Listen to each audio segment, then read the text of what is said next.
become the third largest region, pushing EU into the fourth position.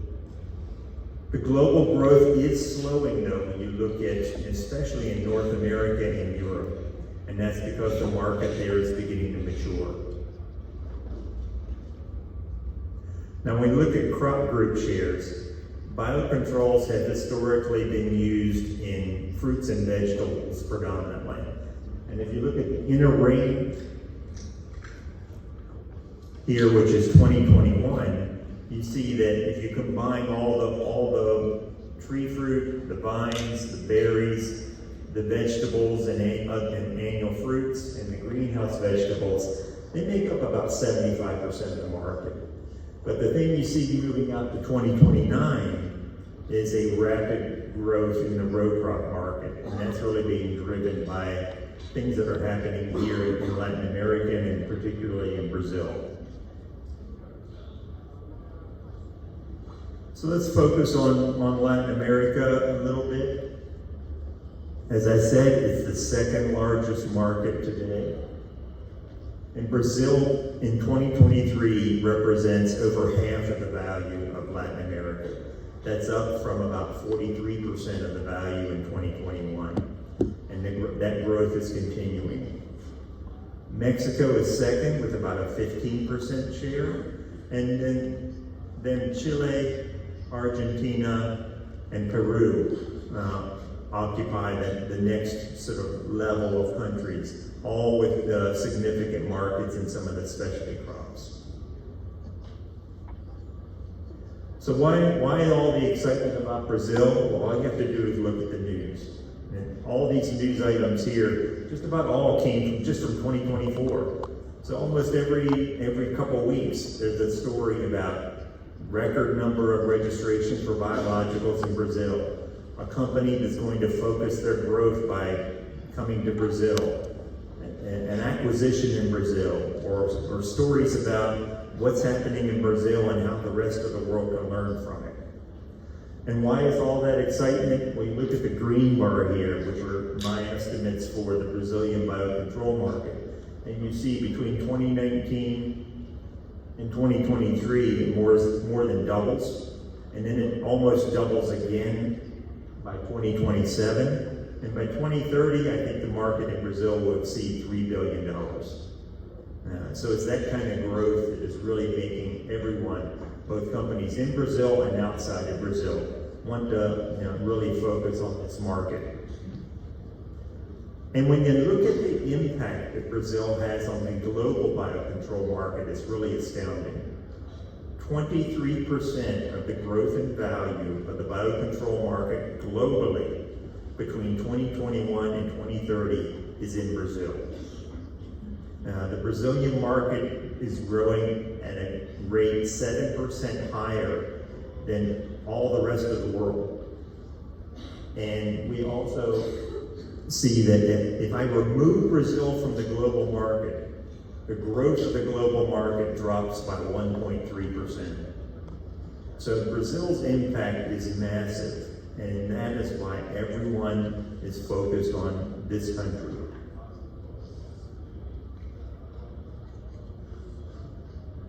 Now, if we look at Latin America overall, as I mentioned, in 2021, Brazil was about 43%, but by 2030, it's going to be nearly 60%. Now, it's not that the other countries aren't growing. They are. They're increasing in value as well. They're just not increasing in value at the same rate as is happening here in Brazil. And when we look at crop shares for Brazil, that's what really is the most amazing story. You see that big yellow bar represents the use of biocontrol in row crops. And as Eduardo said previously, it's really here in Brazil as the first country that has successfully introduced biocontrol in a large scale into row crops, especially soybean, corn, sugarcane, and cotton. We see bionematicides and bioinsecticides being the predominant products in that, but we're also seeing biofungicides, particularly in soybean, for control of problems like Asian rust, is becoming more important. Now, if we contrast that to Mexico, we see a much more balanced group of crops. It's really focused on those crops that Mexico produces for export. So the greenhouse vegetables, the table grapes, some of the open field vegetables, all important in Mexico. And we see, in addition to seeing that balance, we don't see major changes occurring. That's because that Mexican market is a lot more mature. It's not changing dynamically like things are here in Brazil. Now, if we look at another country, Chile, here we see that two crop groups really dominate. It's the vine crops, and it's the tree fruit and nuts. And that's because Chile really makes significant use of both PGRs and pheromones in those two crop groups. So while Brazil is very much focused on microbial biocontrol products, in Chile it's more those pheromone and PGR products that are driving the market. And of course, you see, while Chile produces a wide variety of crops, row crops are not a very important part of that market. So what are some of the key emerging trends? When we look at modern agricultural systems, really they're being influenced by a number of challenges, whether it's climate change, other threats to production, such as new invasive pests, all kinds of things that are impacting how well the grower can produce that crop. And by introducing biologicals, whether it's biocontrol, biostimulants, or biofertilizers, they're allowing them to better manage that system. And so it's not that biologicals are replacing chemicals, they're being used in conjunction with chemicals to create a more sustainable and integrated system. Now, if we look across the world, some of the key emerging trends, as I mentioned, there's a maturing market in Europe and in North America. That's because those markets are focused predominantly on the specialty crops. And for the last 20 to 30 years, many of the biocontrol products have gone into the specialty crop markets. And now those markets are beginning to mature.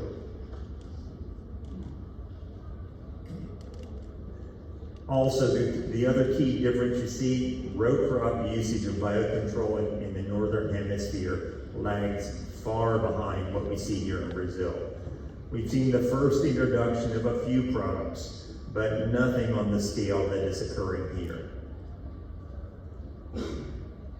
And of course, as I mentioned earlier, the regulatory system in Europe is really a significant barrier to the introduction of new products. Particularly microbials, really find it very challenging. And many of the companies based in Europe find it a better strategy for them to introduce their new products outside of Europe.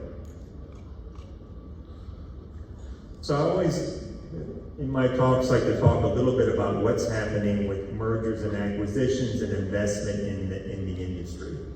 And we've been tracking this now for 13 years as Duncan Trimmer.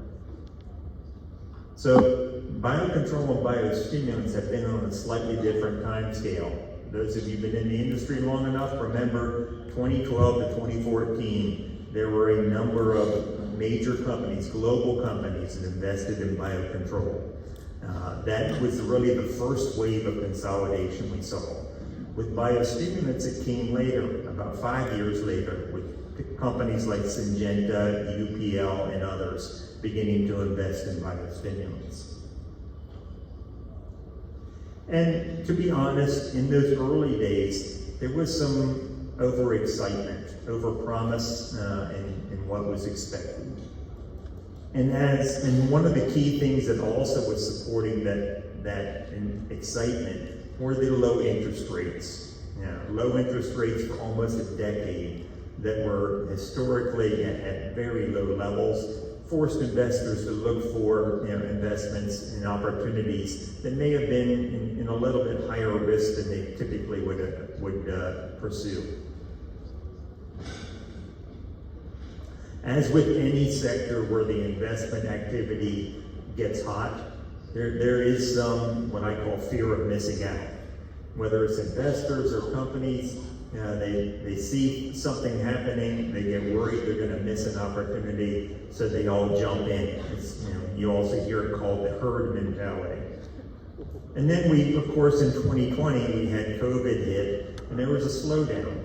And you can see that in the chart, the reduction in the height of the bar in 2020 really was a COVID effect.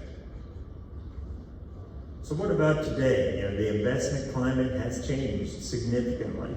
Are biologicals still a good investment? Well, the industry is maturing on a global basis, but it's still growing somewhere between 2 and 3 times faster than the conventional chemical crop protection industry. And if you look at Brazil, it's even higher than that. It's more like 3 to 4 times faster. But there are some definite headwinds.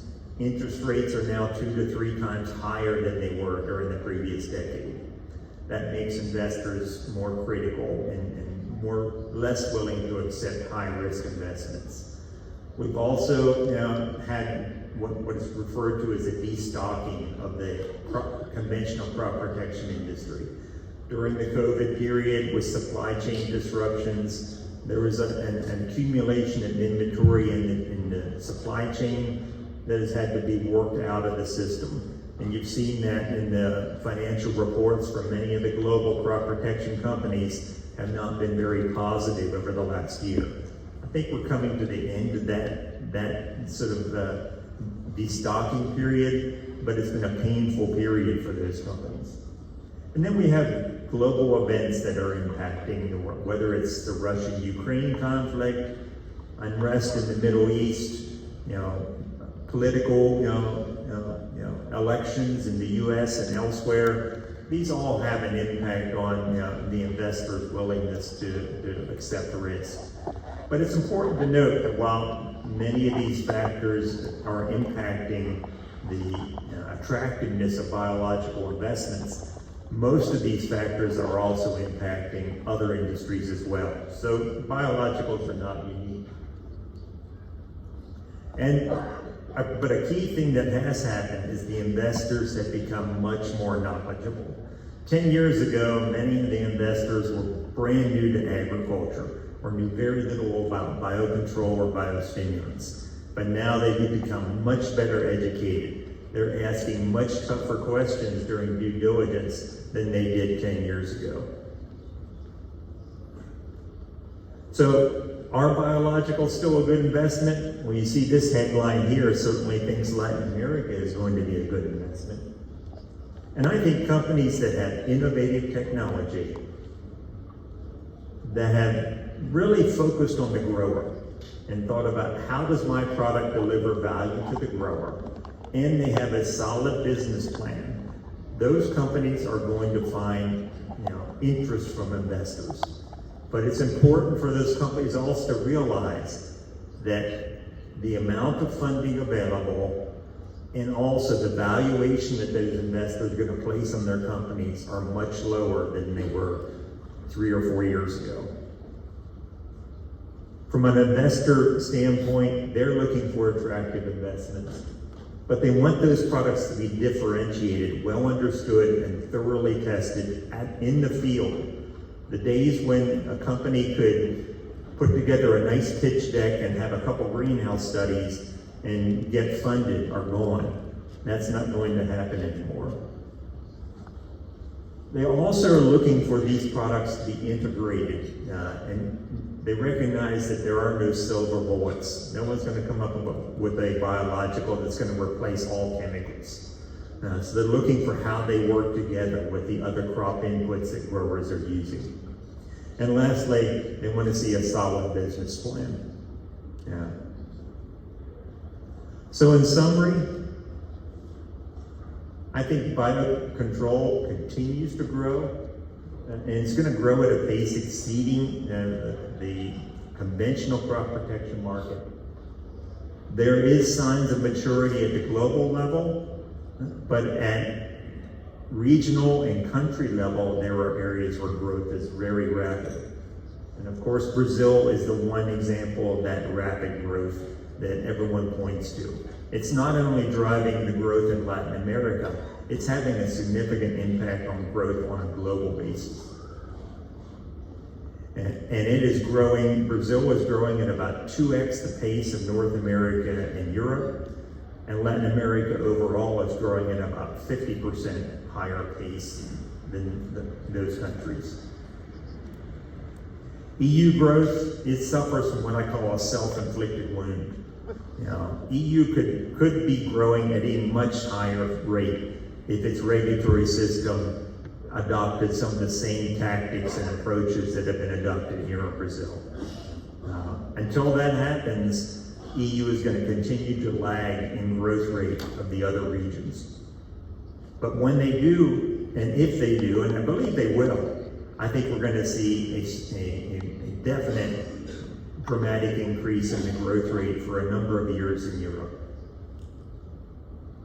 We've seen many examples around the world, but I would again point to Brazil, that regulatory reform combined with government-supported policies can really have a dramatic impact on the growth rate of the biocontrol industry.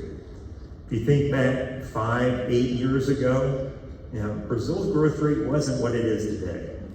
And a lot of that growth is because of those kind of changes that occurred here. So I think that overall, biocontrol and the biostimulant markets are going to continue to grow. And I think they're going to be an attractive market to participate in, and also an attractive market for investors. So if you'd like to know more details about the market, Dunlop-Trimmer has published a number of comprehensive studies of the market that you see here. And we will be introducing a couple new ones in the coming years. We have one coming on the value-added fertilizer market this year. Next year we'll be updating the biostimulant report. So if anyone wants to see me or ask questions, I'll be at the conference through tomorrow. Happy to talk to anyone. And you can always email me too with questions. So thank you very much.